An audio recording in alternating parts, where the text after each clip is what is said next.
Hi, everybody, and welcome to Boating Roundtable. I'm here today with Tim Stiene. Tim is category manager of boats, electrical, motors, and trailering for West Marine. Tim, good afternoon. Kevin, how are you doing today? I'm doing great, thanks. That's a lot of responsibilities. Did I leave any of your hats out of that list? I think you missed out on engine, which is it's just a small component of the core business for us. But oh, so important, right? Not much happens without the engine for a lot of boaters anyway. And we're going to talk here today about boats that take engines, inflatable boats. West Marine is a big retailer of course, international chain of stores and supplies many things, but many boaters use your line of inflatable boats. And that's what we're here to talk about today. Tell us what makes an inflatable boat so popular. There's a lot of reasons, and we'll get into some details in a little bit. But the main piece is safety, construction, and just their portability. So your ability to use it as a dinghy, use it as a dive boat, use it as a grocery getter in the harbor. The usages for the inflatable boats is kind of endless, and the safety aspects of the boats. Being able to go into to rougher water and get from a sailboat to shore makes them a great option. Okay, and so versus a hard dinghy, which you also sell and which have their place, but you're saying the inflatable boats are just much more versatile, easier to pack in some cases, and maybe appeal to a broader segment of boaters. Correct. Yeah, and depending on your end usage, we go from a roll-up boat that can fit in the lazarette and under the boat to our hard, larger, rigid dinghies that you need a davit or a small trailer to use. Right. And how many models of boats does West Marine have for sale? So we have, on the inflatable boat side, we have 20 models, 20 active models. And then we do have a line of rigid dinghies, probably about 4 or 5 models right now. And what's the biggest? What's the biggest inflatable boat that you sell? The biggest is the rib rigid inflatable boat 350, and that's a little over 11 feet. And then the smallest is, I believe, the RU 250, which is 8 foot 2 inches. Tim, what's the price of these boats? What's the price of the least expensive inflatable boat, and what's the price of the most expensive inflatable boat that West Marine sells? Yeah, the smallest boat we have is the RU 250. That every day is $599, and then the largest boat, the Rib 350, is $3,999 every day. Okay, and those are without motors, of course. That's of course. And so what are the different types? Give the folks an idea. You started to talk about it before, roll up, and tell us the different types of inflatable boats that they have to choose from.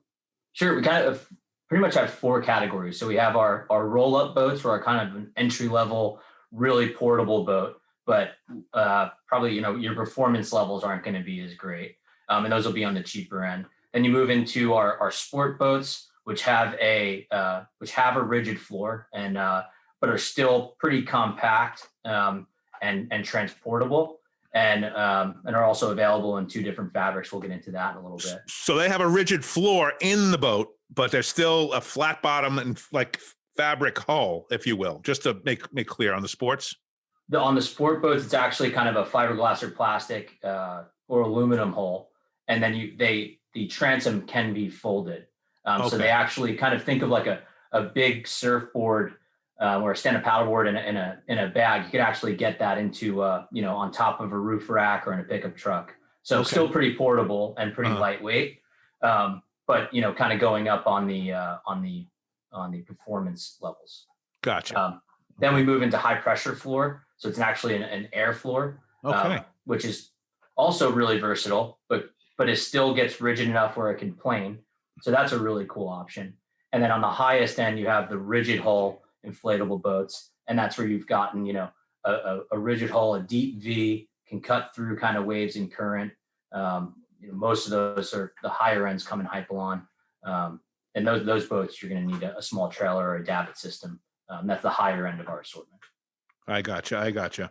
And then, are there any other makes of boats that you sell? I mean, these aren't boats. Are these boats that you guys resell, or do you actually make these boats?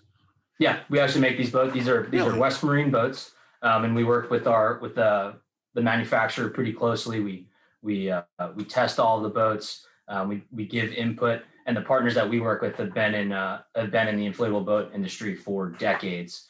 Our closest manufacturer's rep is Ed Washburn. He's been in the industry forever, and he's a great partner of ours. And so we go out and test the boats and give feedback and work together to develop kind of that next iteration of boats as we learn from customers as well. Oh, that's great. Where do I start when I want to buy an inflatable boat? I mean, that's really the crux of this. So our readers out there, and I guess, well, I walk in the store, hey, I want an inflatable boat. What do you do with me? Yeah, the first thing one of our crew members is going to ask is, what's your purpose? Well, what's your end use? What do you need the boat for? So if you're, if you're a boat under 40 feet, you're probably looking at anywhere from the roll up to the sport boat, into the high pressure. If you're above 40 feet, probably below 50, you could get into that rigid inflatable dinghy. But we really need to know what the purpose is. Are you going to be trailering this? Do you need, you're going to be coming from your sailboat into the harbor? And that could kind of help us guide the decision. Is there anything you can kind of say about what percentage of people buy it for a dinghy to use to get from the boat to shore, and what people use it as, either a primary boat all by itself or, a second boat along with the big boat? I'd probably say 80% of our customers are buying it as a dinghy, as that purpose. And then depending on where they are in the country and their own personal setup, will kind of get them into that particular boat that fits their needs. And then what about warranty and service on these boats? How do I, West Marine's got a lot of locations. Do I bring my boat? If I buy a boat from West Marine, do I bring it to West Marine, or how does that work? Yeah. So I feel like we have the strongest warranty in the business, which is really great. It means a lot to our customers when, it's a big purchase and it's a considered purchase. So when you have the warranty, backing you up, it makes that a lot easier. So on the fabric alone, on our PVC boats, we offer a 5-year warranty. On the Hyperlong fabric, we offer a 7-year warranty. And then depending on the parts and pieces, depending on the boat you buy, those warranties kind of break down a different way. But the overarching theme is that, we're gonna back you up if you have issues with your boats. And what we do is we want you to get in touch with your local store, and then that actually kind of kicks off a warranty claim, and then we get you actually in touch with your closest inflatable boat servicer, and then we'll take care of the back end and try to do our best to make it as seamless as possible. But at the end of the day, we just want to make sure that we're backing up our product, and kind of happy to report that our warranty claims in the current population of the boats in the country are at or below 1% right now, which is pretty impressive. That sounds impressive. Now this is about boats, but of course we need motors for these. I mean, you can row an inflatable boat, right? At least some of them, I'm sure. You could row a boat. We actually had a conversation about this yesterday, which I found kind of funny. Is it's actually more effective. I thought it was a cool tidbit of information, but yeah, it's more effective on the inflatable boats to row in, not like a kayak or a canoe. You actually want to row in short, quick strokes because of the actual inflation of the boat, because you're so high in the water. And also, it's actually probably easier to kind of throw your cushion on the bottom of the deck and be on your knees, so you don't kind of throw out your back there. I think we found that is actually the best way to row the inflatables. I know you sell Mercury Motors. I've been at West Marine stores for many years, and you sell a range of Mercury Motors, I believe. Yep. So we have the all 4-stroke engines from 6 horse up to 25 horsepower from the Mercury side, as well as their propane line. Oh, interesting. So that's actually done really well for us as well. Cool kind of eco option. You don't have to be carrying around gasoline in the back of the car. So a lot of customers find that as a good option. And a lot of cruisers have propane on the boat, right? Particularly sailors, I would think. But I think a lot of cruising boats have propane. Do they already on the boat? Yeah, in some cases. Absolutely. Some cases. Yeah, so it ends up being a good option depending on what your end goal is. And what about electric? Do you sell any electric propulsion? I know we're seeing a rising demand from our readership and our digital audiences for electric motors. Is there electric propulsion on West Marine's menu? Yeah, our primary electric partner there is Torqeedo. They've been a great partner for years and years, and we've seen a really nice uptick in sales with them as their technology becomes kind of more ubiquitous and people are looking for just a better, cleaner option. I've used their motors a bunch on sailboats and find it really, really nice. And they're just coming out with a new line. I think it's the 603 and the 1103s are just hitting our distribution centers now. So we're excited to kind of launch that this year. And we actually have these displays in a lot of our stores. And if anything, you come into a store and you find what you need, we'll actually ship that free to that store for you. So it's a cool option. Now, once again, I'm going to ask about service. Outboard motors are very reliable nowadays. Brand, forget about brand. As a whole, they're a reliable product category. But everything sometimes needs service. So, like you said with the boats, I'm going to ask about the engines. My Mercury engine, my Torqeedo motor that I buy from West Marine needs some service. If it should happen, how do I do it? Yeah, kind of similar situation, especially on the Mercury side. Really critical. If all the listeners out there, if you do buy a Mercury engine, make sure you register it within 15 days of purchase. That's really important. That actually starts your warranty period from point of sale. So a lot of people don't get that, but it's really important to get that registered right away. And then if you do have an issue, we'd love for you to get in touch with our stores or go directly to Mercury. We'll get you to a local Mercury dealer, and they'll actually be able to service that engine for you if it's under warranty. And then on the Torqeedo side, kind of similar. We'd love to get you in touch with their tech people. They're incredible. I've dealt with them quite a bit. They're doing a great job. If they can't figure it out, we'll work something. We try to make sure that the customers are always happy.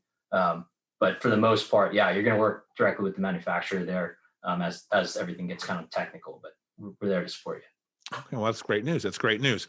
So now I bought the boat. I have the boat. I own the boat. How about giving us, I'm sure, a person in your position has some maintenance advice for owners of whether they're new owners or existing owners of inflatable boats. How should we care for them, and what maintenance needs does an inflatable boat require?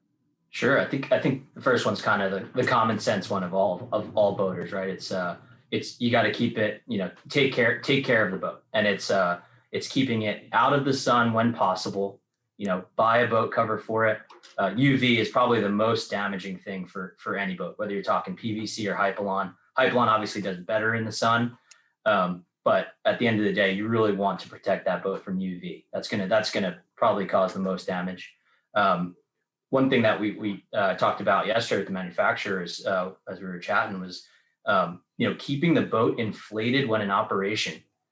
It doesn't sound all that important. You think it would just affect performance, but actually, if you don't have the boat filled properly and you want that rock hard, the proper PSI for our boats is 3.6 PSI. So you really, and with the foot pump that it comes with, you pretty much can't overfill our inflatables, and you really want to get that boat as hard as possible. And what that does is it doesn't allow any flex at all of the joints. And so if you don't have it filled up and you're using it a ton, you're going to get a lot of flex around the valves, around the transom, and that over time is going to cause a lot of wear. So those are probably the biggest ones. And obviously at the end of cover it, inflation. What was the other one? Cover it and inflation. Cover it, inflation. Rinse it off with fresh water after every use. In the Northeast, you'll see some. We've heard of acid rain could affect some things. Probably see that on boats in general up there. So think of fresh water rinse. Using the cleaners, we have cleaners available in the store. Mm-hmm. And when you do store it, make sure it's dry.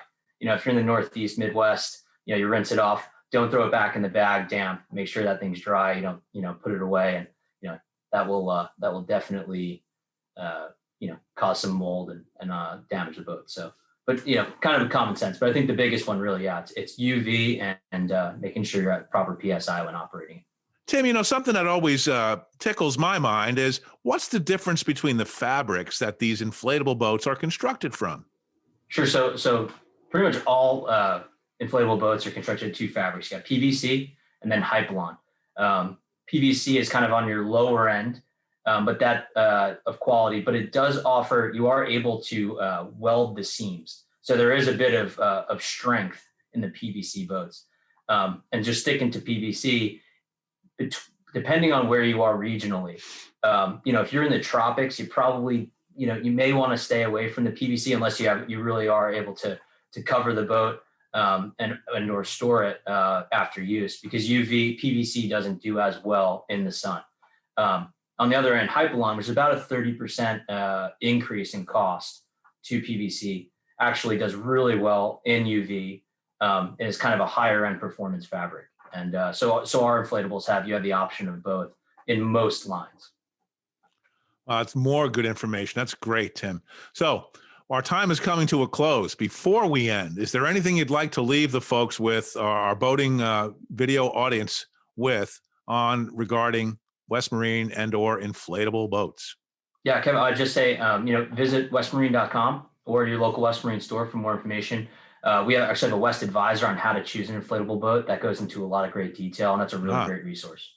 Tim Stiene, thank you so much again for sharing all your wisdom about inflatable boats with our audience.